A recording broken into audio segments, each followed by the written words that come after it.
जय श्री कृष्ण साथियों, मेरे हिंदी सुमन चैनल पर आपका स्वागत है। और अभी हम लोग पढ़ेंगे उत्तर छायावाद।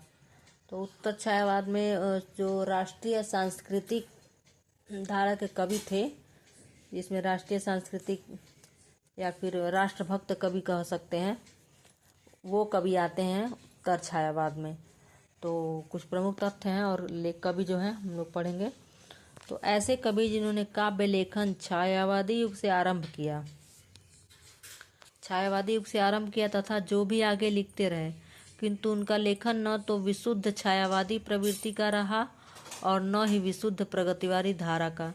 ऐसे कवियों का विवेचन राम स्वरूप चतुर्वेदी तथा डॉक्टर बच्चन सिंह ने अपने इतिहास में क्रमशः उत्तर छायावाद तथा उत्तर स्वच्छंदतावाद युग नाम से किया। तो राम स्वरूप चतुर्वेदी ने उत्तर छायावाद कहा और डॉक्टर बच्चन सिंह ने उत्तर स्वच्छंदता युग नाम से किया। तो अगले हैं कि डॉक्टर नगेंद्र ने अपने इतिहास में ऐसे कवियों की काव्यधारा को राष्ट्रीय सांस्कृतिक काव्यधारा तथा प्रेम और मस्ती का काव्य का नाम दिया है डॉक्टर नगेंद्र ने। और इस पुस्तक में उपयुक्त विभाजन का अनुसरण किया गया है। कवियों का विभाजन भी उपयुक्त पद्धति पर किया गया है। तो राष्ट्रीय सांस्कृतिक धारा के सबसे पहले कवि हैं हमारे जो हैं प्रिय सबके माखनलाल चतुर्वेदी। तो माखनलाल चतुर्वेदी के विषय में थोड़ा पढ़ते हैं हम लोग। माखनलाल चतुर्वेदी एक भारतीय आत्मा उपनाम से प्रसिद्ध हैं। बहुत बार यह प्रश्न पूछा गया है कि माखनलाल चतुर्वेदी को कौन से उपमान से नवाजा गया है। तो यह है एक भारतीय आत्मा। कैदी और कोकिला तथा पुष्प की अभिलाषा माखनलाल चतुर्वेदी की अत्यंत प्रसिद्ध कविताएं हैं। माखनलाल चतुर्वेदी को हिम किरीटिनी रचना पर देव पुरस्कार मिला। सागर विश्वविद्यालय ने इन्हें ऑनरेरी डॉक्टरेट की उपाधि प्रदान की। पुष्प की अभिलाषा में चतुर्वेदी जी ने अपना जीवन दर्शन प्रस्तुत किया है। इन्होंने राष्ट्रीयता, प्रेम, आध्यात्म और प्रकृति को आधार बनाकर काव्य की रचना की है, किंतु अभिव्यक्ति की शैली द्विवेदी युग की है। अगले कवि हैं रामधारी सिंह दिनकर। रामधारी सिंह दिनकर ने हिमालय के प्रति कविता में लिखा, रे रोक युधिष्ठिर को न यहाँ। रामधारी सिंह दिनकर अनल कवि के नाम से प्रसिद्ध हैं। दिनकर को मुख्यतः समय, सूर्य और धैर्य का कवि तथा आवेश का कवि कहा जाता है। समय, सूर्य और धैर्य का कवि तथा आवेश का कवि कहा जाता है। इनमें बहुत जोश है दिनकर की कविताओं में। दिनकर ने स्वयं को मैथिली शरणगुप्त की तुलना में महज डिप्टी राष्ट्र कवि ही माना। रश्मि रथी महाभारत के पात्र कर्ण के जीवन को आधार बनाकर लिखी गई है। जनतंत्र का जन्म शीर्षक कविता में लिखा है, सिंहासन खाली करो कि जनता आती है। दिनकर की आरंभिक रचनाओं रेणुका और हुंकार को लेकर तत्कालीन अंग्रेजी सरकार ने दिनकर से स्पष्टीकरण मांगा था। कुरुक्षेत्र की कथा वस्तु महाभारत के शांति पर्व से प्रभावित है। यह रचना मूलतः महाभारत के भीष्म युधिष्ठिर संवाद पर आधारित है। दिनकर को सन 1972 में भारतीय ज्ञानपीठ पुरस्कार उर्वशी के लिए प्रदान किया गया। यह गीत नाट्य कहलाता है। उर्वशी पुरूरवा और उर्वशी के प्रेम चित्रण पर आधारित रचना है। परशुराम की प्रतीक्षा भारत चीन युद्ध को आधार बनाकर लिखी गई रचना है। रामधारी सिंह दिनकर राष्ट्रीय जागरण तथा भारतीय संस्कृति का कवि के रूप में स्वीकृत है। कलिंग विजय, कला तीर्थ, बुद्धदेव कविताएं सांस्कृतिक महत्व को व्यक्त करती हैं। दिनकर जी ने अपने संगीत रूपक हिमालय संदेश में घृणा, हिंसा एवं अज्ञान को जीवन की विषमता का कारण माना है तथा प्रेम, शांति और ज्ञान का संदेश दिया है। मैं प्रयोगवाद का अगुआ नहीं पिछलगुआ हूँ, दिनकर ने कहा है। इसमें जो अन्य बिंदु है उत्तर छायावाद में वह है कि सियाराम शरणगुप्त कवि मैथिली शरणगुप्त के अनुज थे।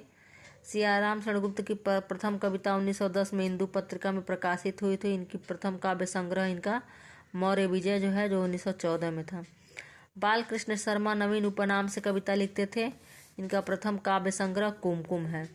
इनके दो काव्य संग्रह अपलक और क्वास में छायावादी भावबोध दिखाई देता है, किंतु मुख्य स्वर जो है बालकृष्ण शर्मा नवीन का है, राष्ट्रीयता एवं स्वदेश प्रेम है।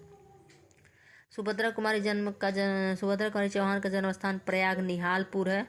सुभद्रा कुमारी चौहान की प्रथम रचना 1915 ईस्वी में मर्यादा पत्रिका में प्रकाशित हुई थी। सुभद्रा कुमारी ने अपने जीवन का आदर्श झांसी की रानी लक्ष्मीबाई तथा चित्तौड़ की महारानी पद्मिनी को माना। जलियांवाला बाग, झांसी की रानी, झंडे की इज्जत में तथा स्वदेश के प्रति आदि सुभद्रा कुमारी चौहान की महत्वपूर्ण कविताएं हैं।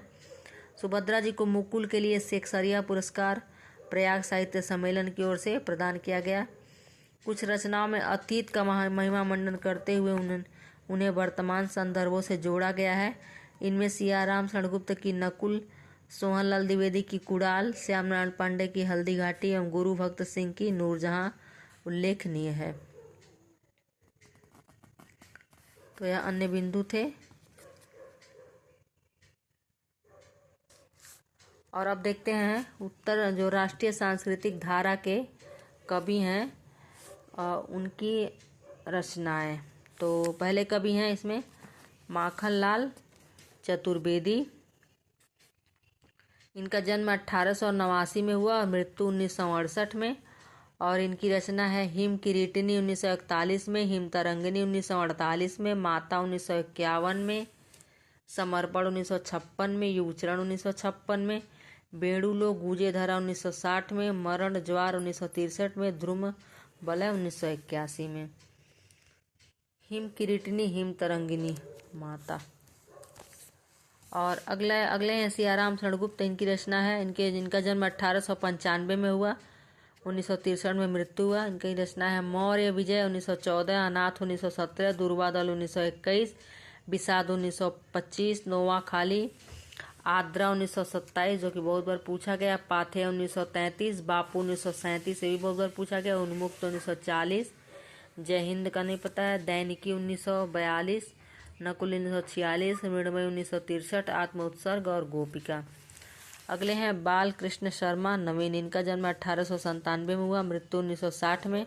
और इनकी प्रथम रचना है कुमकुम 1939 में, अपलक 1951 में, रश्मि रेखा 1951 में, क्वासी 1952 में, विनोबा स्तवन 1951 में, उर्मिला 1957 में, हम 20 पाई जन्म के 1964 में। बहुत महत्वपूर्ण रचना है हम 20 पाई जन्म के, क्वासी। और अगली हैं सुभद्रा कुमारी चौहान। जन्म 1904 में हुआ है और मृत्यु 1948 में। मुकुल 1930 इनकी रचना, 1930 में, त्रिधारा और नक्षत्र 3 कविताएं हैं। अगले कवि हैं सोहनलाल द्विवेदी। जन्म 1906 में और इनकी मृत्यु 1988 में हुई। इनकी रचना है भैरवी 1942, वासदत्ता, कुड़ाल, चित्रा 1942, प्रभाती 1944, युगधारा 1944। अब देखिए युगधारा सुमित्रा नंदन पंत की कविता भी है। तो कभी अगर ऑप्शन में दोनों लोग का नाम दे दे तो ऐसा भी हो सकता है कि वो तो या तो प्रश्न गलत हो या तो दे देता है कि उपयुक्त 2 कवि। तो युगधारा के नाम से पंत जी ने भी लिखा है। पूजा गीत 1944, सेवाग्राम 1946, बासंती और बांसुरी 1949 में। अगले कवि हैं 1907 में जन्म हुआ है श्यामनारायण पांडे। इनका हल्दी घाटी बहुत प्रसिद्ध है, जौहर 1945। अगले कवि हैं जगन्नाथ प्रसाद मिलिंद। 1907 में इनका भी जन्म हुआ है। जीवन संगीत, नवयुवक के गान 1940, जीवन संगीत 1940 के है। बलिपत के गीत, भूमि की अनुभूति, पंखुड़ियाँ। और अगले कवि हैं रामधारी सिंह दिनकर। इनका जन्म 1908 में हुआ है, मृत्यु 1974 में। रेणुका, इनकी जो रचना है रेणुका 1935, हुंकार 1938, रसवंती 1940, द्वंद्व गीत 1940, कुरुक्षेत्र 1946, प्रबंध काव्य है सामधेनी 1947। अच्छा दोस्तों, ये भी पूछता है कि इनका क्रम लगाने को बहुत बार पूछा हुआ है।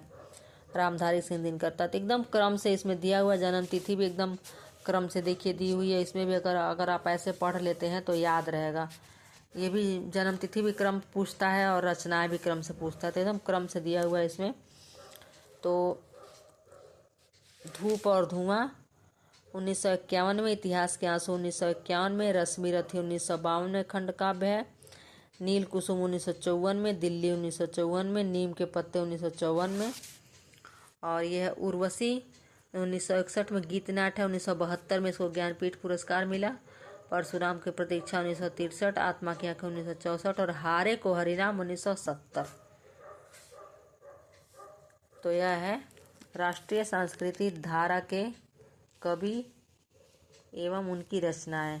बहुत अच्छे से इस पुस्तक में दिया हुआ है। दृष्टि पब्लिकेशन का है ये। तो आपको कैसा लगा ज़रूर बताएं, और ज़रूर लाइक करें या अनलाइक ही करें, आपको नहीं पसंद आ रहा हो तो। सब्सक्राइब करें, शेयर करें। धन्यवाद।